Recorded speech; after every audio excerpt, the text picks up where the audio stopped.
Assalamualaikum warahmatullahi wabarakatuh. Apa kabar semuanya?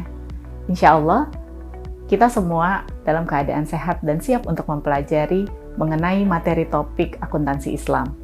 Saya Wasilah, selamat datang pada mata kuliah akuntansi Islam edisi MOOCs dari FEB UI. Pada video ini, saya akan memperkenalkan salah satu akad jual beli, yaitu akad salam dan akad istisna. Setelah menonton video ini, diharapkan Anda akan memahami tentang konsep dasar dari akad salam maupun akad istisna beserta perlakuan akuntansinya. Selamat menonton! Mengingat pada pertemuan ini ada dua akad sebagaimana sudah dijelaskan pada pembukaan tadi, maka setiap akad akan dibahas mengenai definisi, jenis akad, skema akad, transaksi akad, dan akuntansi atas akad, yaitu akad salam dan akad istisna. Untuk yang pertama, mari kita akan membahas mengenai akad salam terlebih dahulu. Menurut DSN MUI, akad salam adalah akad yang jual beli barang dengan cara pemesanan dan pembayaran harga terlebih dahulu dengan syarat-syarat tertentu. Menurut PSAK 103, akad salam merupakan akad jual beli barang pesanan dengan pengirimannya di kemudian hari oleh penjual dan pelunasannya oleh pembeli pada saat akad disepakati sesuai dengan syarat-syarat tertentu. Berdasarkan kedua definisi tadi, maka dapat diketahui bahwa karakteristik salam itu adalah adanya akad jual beli barang dengan cara pemesanan, ketiga pembayaran dilakukan pada saat pesanan, dan yang keempat ada syarat tertentu terkait dengan barang yang dipesan. Ada dua jenis akad salam, yaitu akad salam murni dan akad salam paralel, di mana pada akad salam merupakan akad sebagaimana dijelaskan sebelumnya, sedangkan untuk salam paralel terjadi dua akad salam, di mana entitas melakukannya sebanyak 2 kali. Pada akad salam pertama bertindak sebagai pembeli, sedangkan pada akad kedua bertindak sebagai penjual. Skema akad salam melibatkan dua pihak sebagaimana yang terlihat pada layar, yaitu pembeli, pihak yang membeli objek akad berupa barang dari penjual, sedangkan penjual adalah pihak yang menjual objek akad tersebut. Pihak yang terlibat untuk salam paralel juga sama. Hanya saja pada salam paralel terjadi dua akad salam, namun harus dipastikan bahwa kedua akad tersebut tidak saling ta'alluq. Salam berbeda dengan ijon, karena tidak ada gharar. Seluruh spesifikasi jumlah pesanan harus dijelaskan dengan pasti, dan harga juga harus disepakati. Salam biasanya memang dilakukan pada industri pertanian. Hal ini dapat memberi kesempatan kepada penjual atau petani untuk memperoleh dana lebih cepat, dan untuk pembeli dapat memperoleh kepastian untuk memperoleh barang. Pada akad salam ada dua hal yang dipertukarkan, yaitu yang pertama barang, di mana barang tersebut sebagai pesanan harus disepakati mengenai syarat dan ketentuannya. Seperti misalnya jika itu beras, maka kita harus menjelaskan tipenya, anggaplah sebagai beras IR. Berapa jumlah kuantitasnya, 100 ton, lalu bagaimana spesifikasinya, misal dengan kadar air 5%, serta kapan harus diserahkan. Ada hak hiar terkait dengan barang tersebut, di mana pembeli boleh menolak pada saat kualitas yang disampaikan barangnya tidak sama dengan apa yang dijanjikan di awal. Tapi jika pembeli menerima kondisinya, maka tidak boleh ada perubahan harga, termasuk kalau seandainya yang diterima adalah kuantitasnya lebih jelek. Namun pembeli diperbolehkan untuk meminta jaminan pada saat mereka melakukan transaksi dan kesepakatan di awal.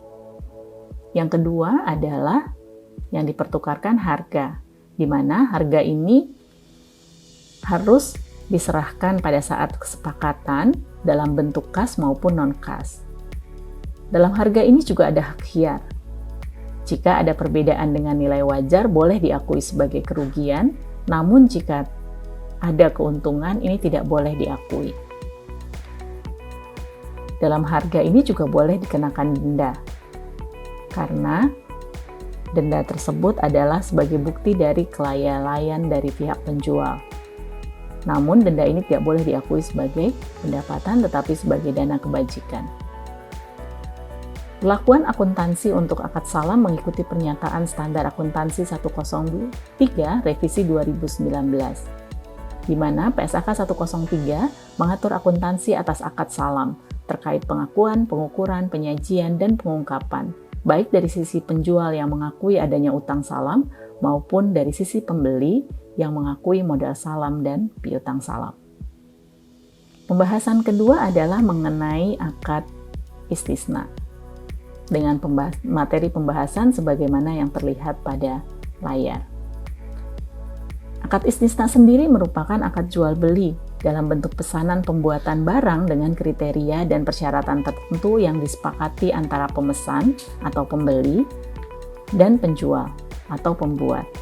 Istisna mirip dengan salam, di mana dilakukan pemesanan atas barang yang belum ada.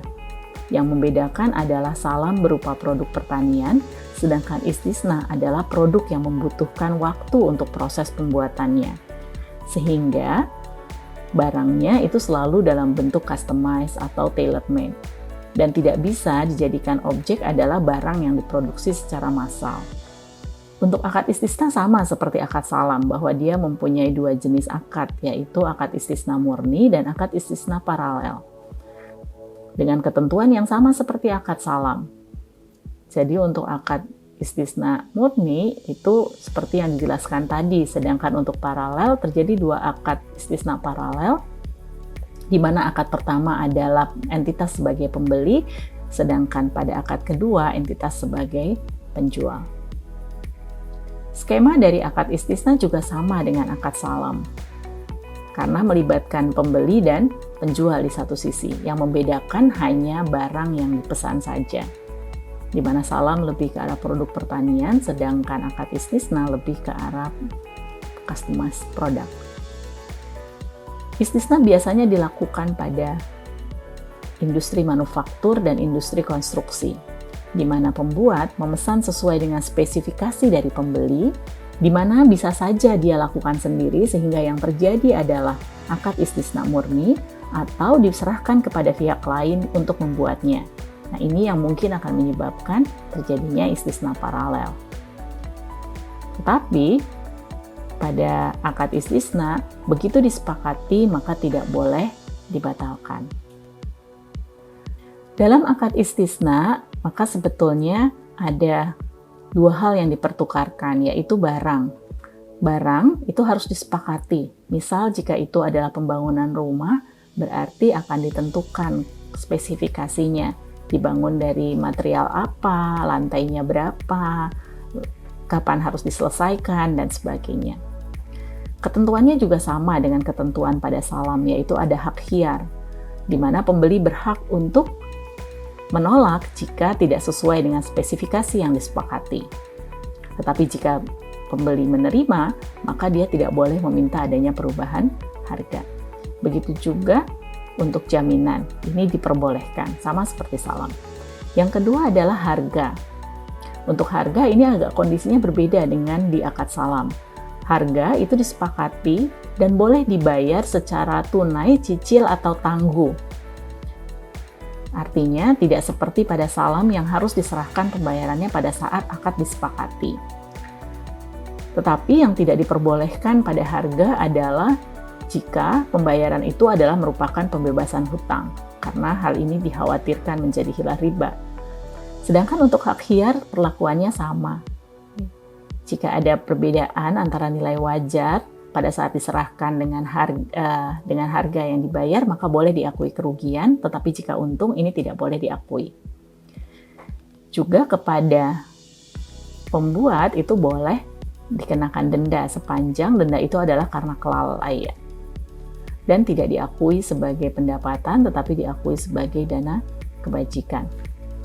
Untuk akuntansi atas istisna, kita akan mengikuti pernyataan standar akuntansi keuangan 104 revisi 2019, di mana PSAK ini mengatur akuntansi akad istisna yang terkait dengan pengakuan, pengukuran, penyajian, dan pengungkapan, baik dari sisi penjual maupun dari sisi pembeli. Penjual boleh mengakui pendapatannya dengan metode akad selesai atau metode persentase penyelesaian. Sedangkan jika menggunakan pembayaran tangguh, maka akan mengikuti ketentuan PSAK 102 terkait dengan murabahat tangguh. Karena memang digunakan dua akad yang berbeda. Untuk penjelasan lebih detail mengenai perlakuan akuntansi akad istisna bisa dilihat pada materi yang berbeda dalam topik ini. Demikian penjelasan mengenai konsep dasar akad salam dan akad istisna beserta perlakuan akuntansinya. Untuk perlakuan akuntansi terkait pengaturan sesuai dengan PSAK 103, PSAK 104 dapat Anda pelajari pada materi yang dapat Anda akses terkait dengan topik-topik ini. Selamat mempelajari, sampai jumpa pada topik lainnya. Semoga Allah memberikan kita pemahaman dan memudahkan kita dalam mempelajarinya. Assalamualaikum warahmatullahi wabarakatuh.